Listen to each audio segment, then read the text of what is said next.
No empieces tu primer libro sin antes haber hecho esto. No empieces tu primer libro sin primero haber decidido quiénes iban a ser tus personajes principales. Y puede parecer como un consejo muy tonto, pero va de la mano con esta pregunta. ¿Por qué estás contando la historia de este exacto personaje? ¿Por qué no estás contando la historia de su hermano, de su primo, de su tío, de su cuñado, de su abuelo, de su mejor amiga, de su novio?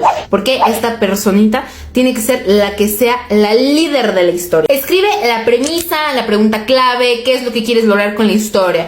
Primero, la premisa es lo más importante, la necesitas porque eso nos quiere decir que ya tienes muy definido qué es lo que va a pasar en tu historia. La segunda, digamos, la pregunta clave y lo que quieres lograr con la historia es más motivación para el escritor, para que en los momentos más difíciles puedas regresar y decir, por esto estoy escribiendo la historia y esto es lo que yo quería con esta historia. Escoge la estructura que quieres utilizar. Yo te recomiendo la de los 3 actos y más o menos velo desglosando lo que tiene que suceder en tu libro para más o menos saber cuál va a ser el inicio, cuál va a ser el desarrollo, qué es lo más importante a contar. Escribe una escaleta.